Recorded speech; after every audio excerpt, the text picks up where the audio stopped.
Le 9 novembre 1989, le mur de Berlin tombe. C'est une des conséquences de l'effritement de l'URSS, mais c'est aussi en partie la faute de cet homme, Günter Schabowski. Vous ne le connaissez peut-être pas, et pourtant c'est sa déclaration maladroite en direct à la télévision qui a poussé les Berlinois à détruire le mur cette nuit-là, mettant fin à plusieurs décennies de division de la capitale allemande. Ich bin ein Berliner.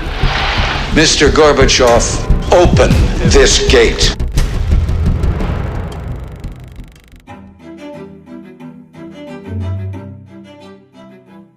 Aujourd'hui, à Berlin, le mur a quasiment disparu. Il reste quelques vestiges, mais à part ça, son tracé est signalé au sol. Du coup, c'est un peu compliqué d'imaginer à quoi ressemblait la vie quand Berlin était coupé en deux, avec d'un côté, ici, Berlin-Ouest, et juste ici, de l'autre côté, Berlin-Est.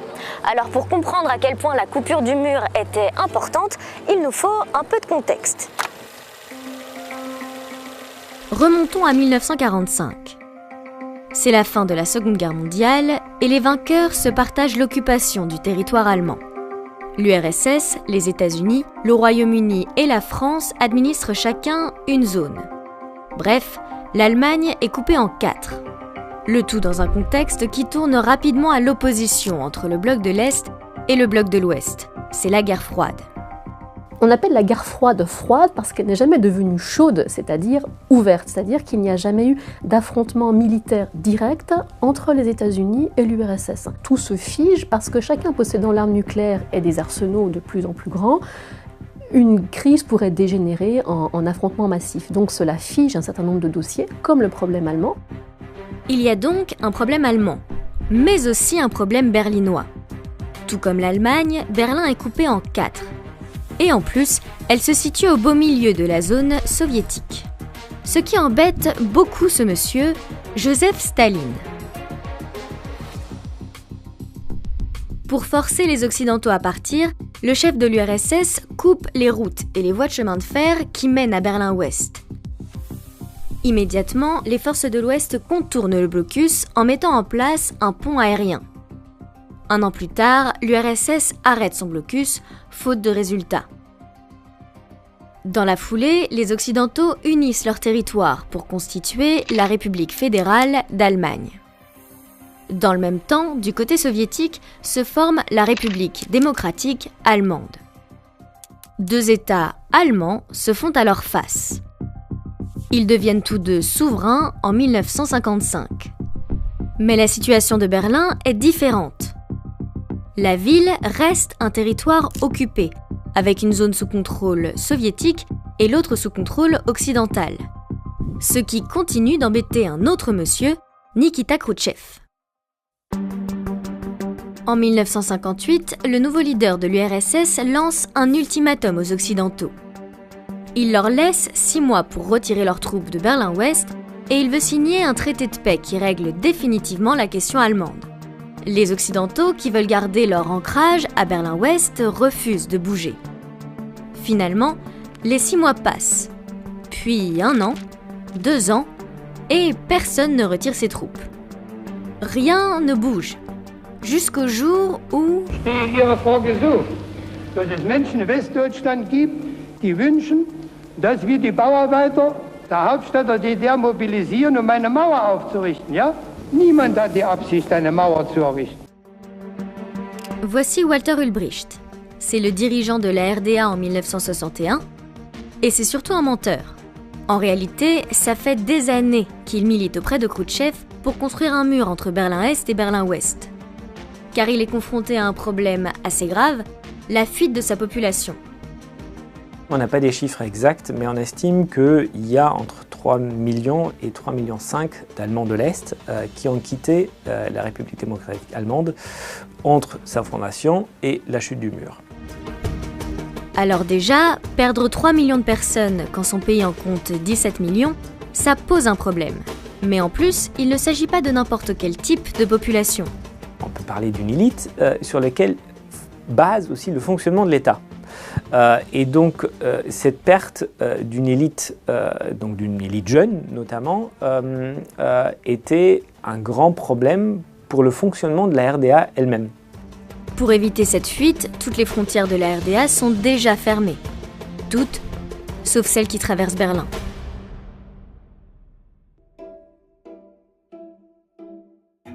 Construire un mur s'impose donc comme la meilleure solution, tant pour Ulrich que pour Khrouchtchev, qui ne veut pas perdre la face après son ultimatum raté. Le 13 août 1961, l'ordre est donné, Berlin-Ouest est coupé du monde. Du jour au lendemain, les familles sont séparées. De nombreux Est-Allemands ne peuvent plus se rendre sur leur lieu de travail et même les enfants doivent changer d'école. Bref, c'est un énorme choc pour les 3 millions de Berlinois. Et pourtant, les troupes occidentales présentes sur place ne bougent pas. Le mur de Berlin n'est pas construit sur la ligne exacte de la frontière. En fait, il est construit légèrement en retrait. Donc il est construit en zone soviétique. Il est hors de question de passer la frontière pour aller le détruire. Ça serait une invasion, ça serait une attaque. D'autant que, finalement, le mur arrange aussi les affaires des Occidentaux. Du point de vue des relations internationales, la construction du mur de Berlin, en soi, est un scandale. Mais aussi horrible que ce soit à dire, le mur de Berlin, en fait, permet de clore la crise ouverte par l'ultimatum, puisque tacitement, ça reconnaît que les Occidentaux sont légitimes à Berlin-Ouest. Si le mur résout pas mal de problèmes, il provoque aussi une autre montée de tension entre l'URSS et les États-Unis, ici, à Checkpoint Charlie. Checkpoint Charlie, c'est l'un des points de passage entre Berlin-Est et Berlin-Ouest. Il est évidemment gardé, et pour le traverser, il faut présenter ses papiers et une autorisation. Cette règle est vraie pour tous, sauf pour les diplomates des puissances occupantes. Tant que leur statut et leur nationalité étaient clairement visibles, sur une plaque d'immatriculation par exemple, ils pouvaient circuler librement. Or, au cours du mois d'octobre 1961, des soldats est-allemands tentent à plusieurs reprises de contrôler les papiers de diplomates américains. Ceux-ci refusent et ne peuvent donc plus traverser la frontière. Pour forcer ce blocage, les Américains font escorter leurs diplomates de plusieurs tanks. Et en réponse, les Soviétiques positionnent eux aussi une trentaine de chars d'assaut de leur côté de la frontière. Le 27 octobre 1961, des chars soviétiques et américains se font donc face pendant 16 heures. Finalement, URSS et États-Unis parviennent à communiquer pour apaiser la crise. Car, au fond, aucun des deux ne veut d'une guerre ouverte. Les altercations, les petits incidents qui se passent, en particulier à Checkpoint Charlie, sont assez emblématiques de la guerre froide, à savoir les agissements d'un ou deux ou les erreurs d'un ou deux individus qui, pour une raison ou une autre, se retrouvent coincés en panne d'essence ou à faire de la provocation, se retrouvent par ce jeu mécanique d'échelle à devenir en fait un risque mondial.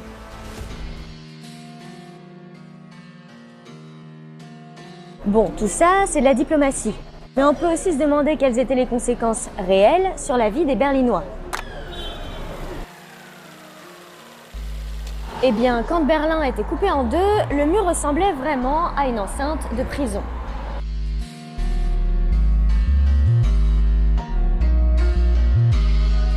À ceci près qu'à partir de 1975, avec la construction de la dernière génération du mur, il ne s'agit plus d'un mur, mais de deux murs. Pour passer de la RDA à la RFA, il fallait d'abord franchir ce premier mur, traverser le No Man's Land et enfin passer ce second mur. Tout ça sous le regard des gardes qui avaient ordre de tirer à vue du haut des miradors. Bref, quasiment mission impossible. Et malgré ça, dès le premier jour, des habitants de Berlin-Est ont tenté de traverser au péril de leur vie. Absolument tous les moyens étaient bons pour passer à l'ouest. Se cacher dans des voitures, dans des trains, creuser des tunnels, y aller à la nage, survoler en ULM ou même en montgolfière. Si certaines de ces évasions spectaculaires ont réussi, bon nombre de personnes sont mortes en tentant de traverser le mur. Et bon nombre d'autres encore ont été emprisonnées par la Stasi, la police politique du régime. Alors, qu'est-ce qui pouvait pousser les habitants de la RDA à prendre autant de risques pour fuir ? Eh bien, d'abord, comme tous les habitants du bloc communiste, les habitants de la RDA étaient étroitement surveillés. Et la vie de ceux qui étaient considérés comme hostiles au régime était compliquée.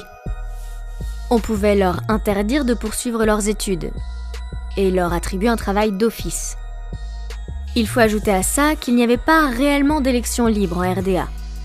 Par contre, il y avait un décalage économique très important avec la RFA. D'un côté, vous avez la République fédérale d'Allemagne, qui est le pays qui se reconstruit le plus facilement et le plus rapidement dans toute l'Europe après la Deuxième Guerre mondiale, suite au soutien américain. Et vous avez de l'autre côté, donc une Allemagne de l'Est qui donc peine à tenir le rythme. C'est une question à la fois de décalage réel, mais aussi une question de perception, renforcée aussi par une certaine propagande américaine.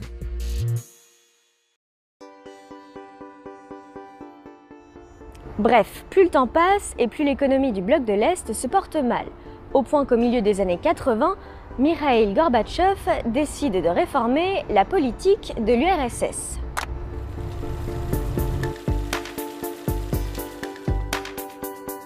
Avec la désidéologisation qu'apporte Gorbatchev, va aussi l'idée que les pays d'Europe de l'Est sont invités à rester dans le système qu'on a construit ensemble, à continuer à partager les valeurs qu'on a autour du communisme et différentes valeurs associées. Mais ça ne veut pas dire que l'URSS, en cas de crise interne, interviendra par les armes pour maintenir le communisme au pouvoir. Et ça libère beaucoup de forces d'opposition ou de paroles sur la possibilité de transformer les États d'Europe de l'Est. Et les conséquences de ce changement de politique sont radicales.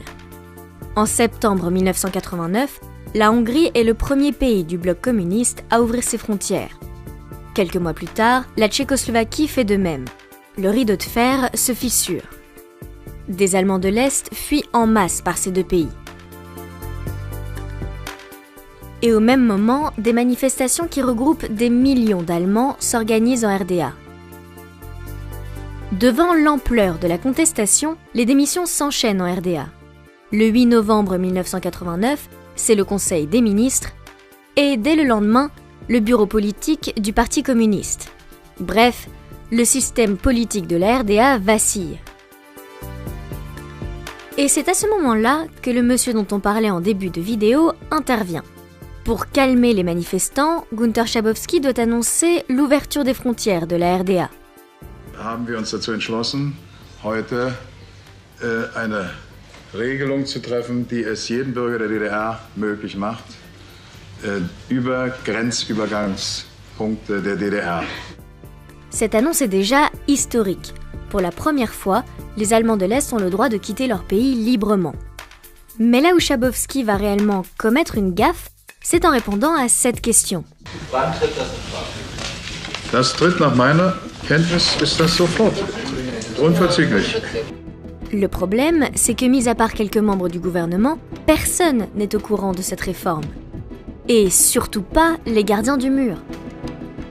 Il n'empêche que les Berlinois, informés par la télévision, prennent Schabowski au mot et se ruent au point de passage. Les soldats résistent un temps, mais en l'absence d'ordre, les barrières finissent par s'ouvrir.